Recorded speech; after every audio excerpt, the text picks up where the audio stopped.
podcast show. Y'all can hear them on your weekdays over there on Sports 56 WHBQ and on the morning show co-host.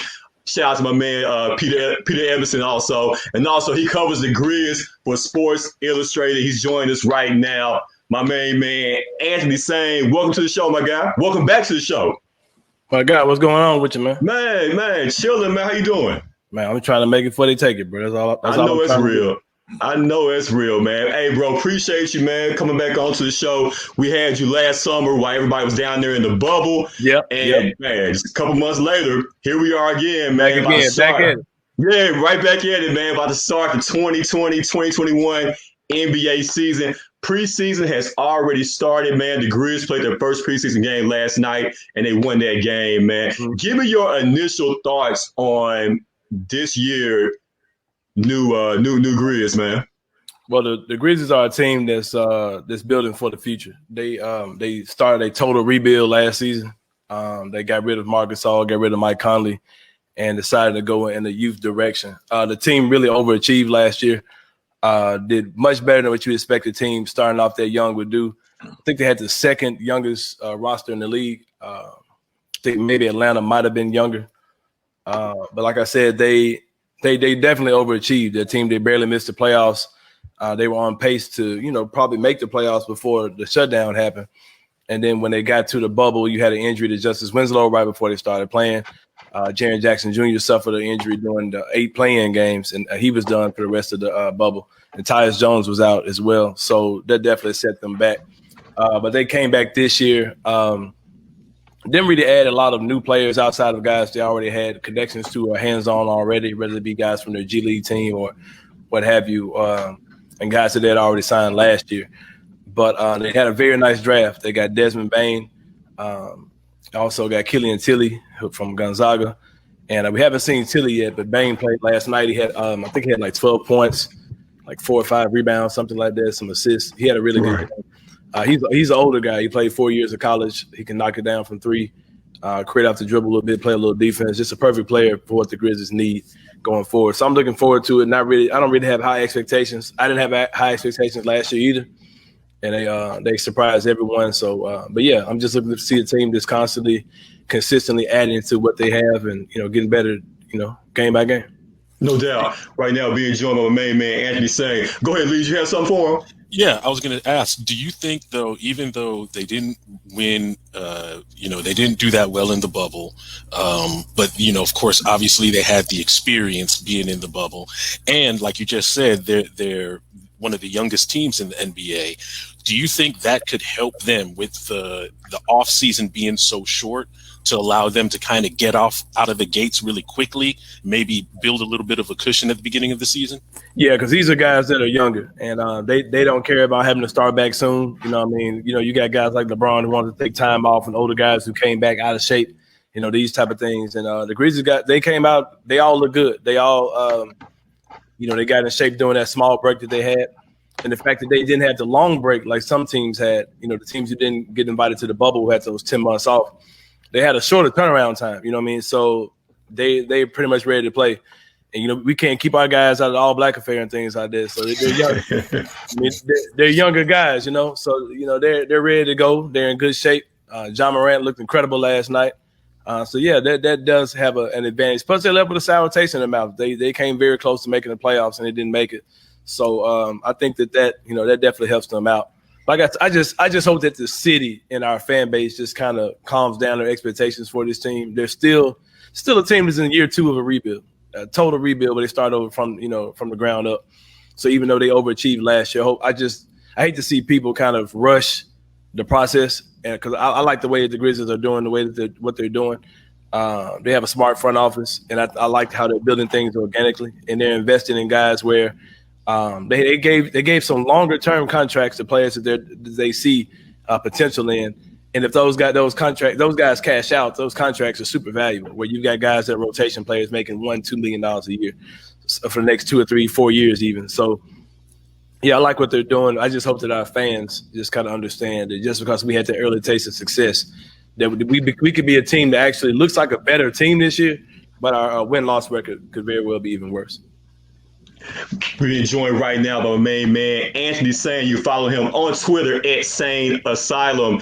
Man, you mentioned, Anthony, you mentioned John. You mentioned John Morant. Like I said, looked great last night, first preseason game, had 20 points last night, man. Looks like the shot has improved a little bit heading into his second year, man.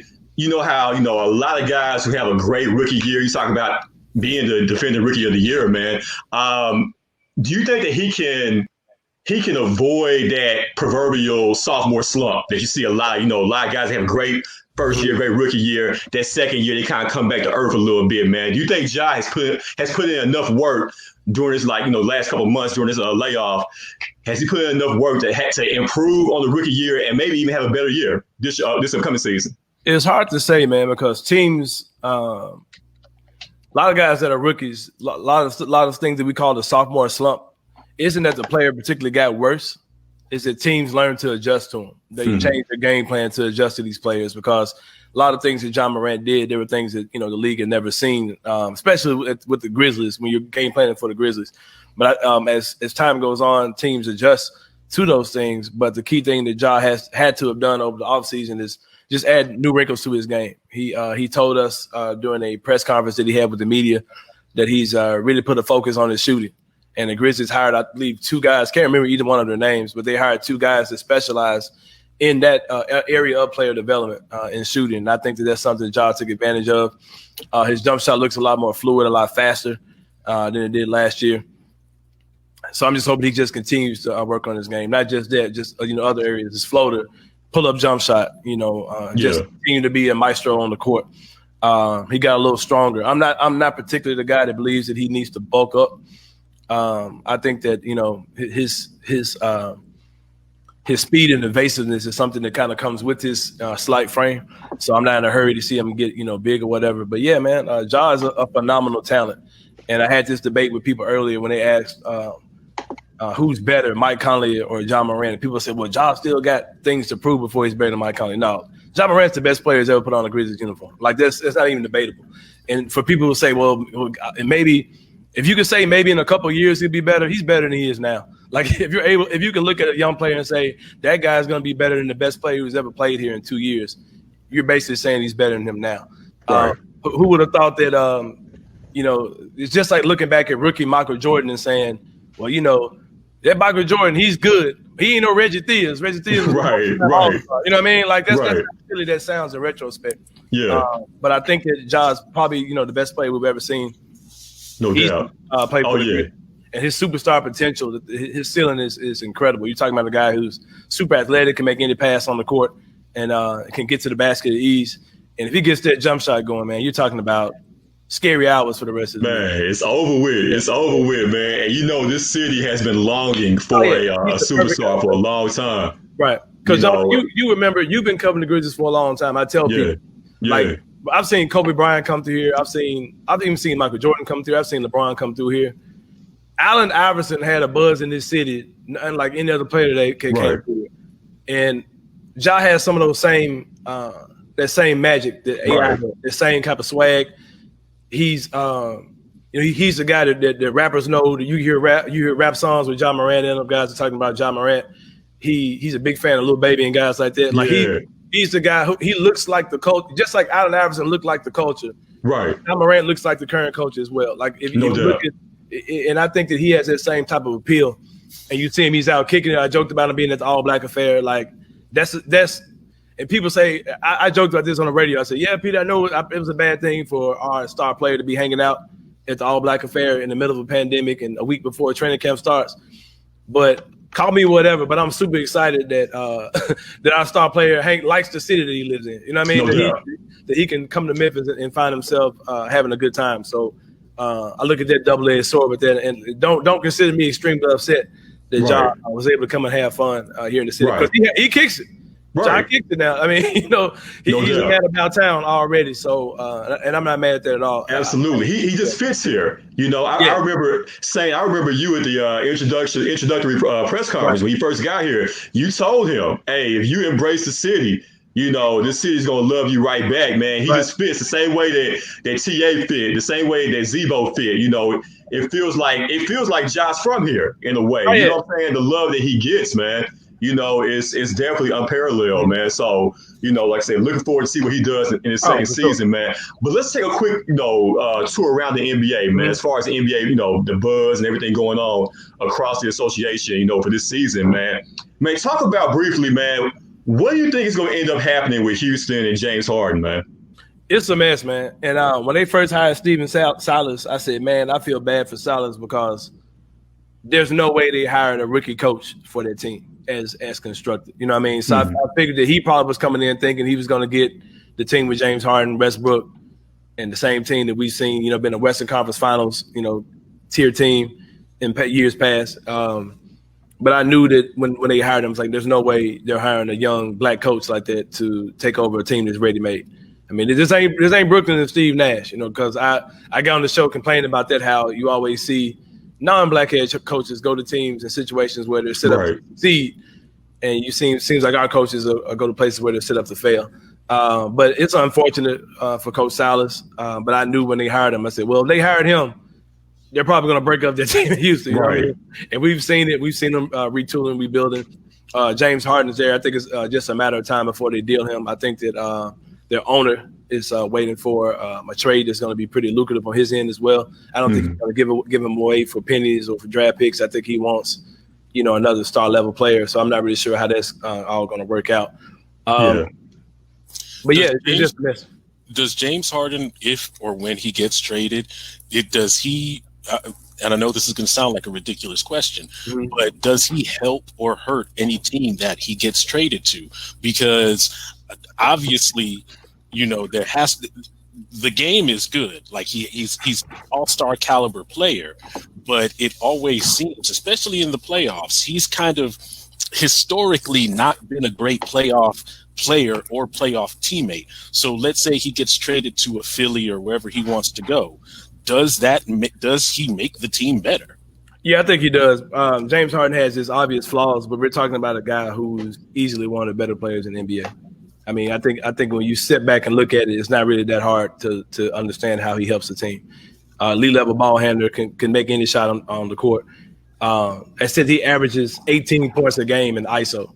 Like they're star players in the league don't even average 18 points a game. Period. He scores he averages 18 points a game just taking guys off the dribble per game. So I think he's a phenomenal scorer. Is he a guy that's ever won a championship? No, but there's only a handful of alphas that we can name in our lifetime that have actually won championships. So I think that's a poor tool to judge whether somebody's a great player, game-changing player for. I think Harden's a phenomenal player. Also talking about a guy that in his career has, I think I can only recall maybe 2 seasons where he's missed the playoffs, period. And he's had deep runs in the playoffs his entire career. You're talking about a guy who's been to the NBA Finals as a 6th man for the Thunder. Went to Houston. I think they immediately went to the playoffs. Has been to the Western Conference Finals several times. And I think several franchises would trade their history for the franchise that James Harden has had. And there was a text that somebody commented in your post and said, how do I remember Michael Jordan coming through here? I'm 41 years old, man. I remember several Chicago Bulls preseason games coming through. You know what I'm saying? Et cetera. So, yeah, that's how I know. We've seen things out here, man. And speaking of things, Anthony, man, what in the hell is going on with Kyrie Irving right now, man? Out there in Brooklyn. Has he lost his ever-loving mind right now? What's going on, bro? Hey, I'm not mad at Kyrie, bro. I told Peter Evans, my co-host on the radio the other day, like the way that some of these media guys act, I wouldn't talk to us either, man. Just being for real. like we just be on some goofy stuff sometimes, man. Like, and it's just some borderline disrespectful stuff. And it's like you get guys who are using guys for a quote, using them for a narrative they're trying to push, having fake conversations with them, trying to build fake relationships with them, to get them to say something for a headline or get something for a tweet or a post or a viral video they're trying to make. Right. These are human beings we're talking about. These are grown ass men we're talking about. So I get what Kyrie's talking about. I think his methods are weird. Because of other ways he can go about doing this where he doesn't have to get fined, doesn't have to put his organization in jeopardy. Just come up there and just give a very unpleasant interview or not really get them good answers to their questions. I trust me. We'll stop talking to you. Like we're not if we know you don't want to talk and you're not going to give us anything we want, they're not gonna keep asking for him. But man. The way especially with the way we do it now, where it's all like Zoom stuff, like it's not that hard at all to Hey, the commissioner, he's tapping into those pockets, man. 25,000 every time that he don't speak to the media, to the pawns, as Kyrie like to put it, man. But Anthony, man, before we let you go, man, who wins this year, man? LeBron, AD, are they gonna repeat? Man, I think they are. I just got done watching KD and them, and KD and Kyrie. It's on mute right now as we record this. Yeah, man. Like the Nets and the Lakers, if that's the finals, man. Like, so you said you put the Nets. They're gonna make it in the East. Okay, all right. I got the Nets coming out the East. Like, wow. Okay. Like all I had to do was see healthy KD. Or KD looked like somewhat like himself, and like he looks like he ain't missed a beat. So yeah. Sign me Nets versus Lakers. And you heard it here first, man. My man Anthony saying he has the Nets, Lakers in the NBA Finals this year, and you saying the Lakers gonna go ahead and double up? Yeah, probably so. It's gonna be so many backstories, though, man. Kyrie, LeBron, KD. Yeah, man. All right. I feel you, bro. Hey, man, give me before we let you go, man. Give me your favorite Christmas song and the Christmas song that you just hate with a passion. Favorite Christmas song is Temptation Silent Night. All right. Christmas song I hate with a I saw Mama kissing Santa Claus. Like, like, why are you excited about your mama kissing another man or kissing somebody ain't your daddy? So, yeah, it's kind of weird.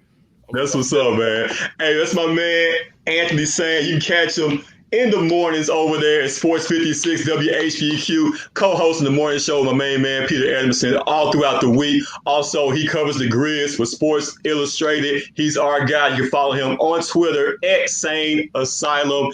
Anthony, man, as always, appreciate you, bro. Oh yeah, brother. For sure, man.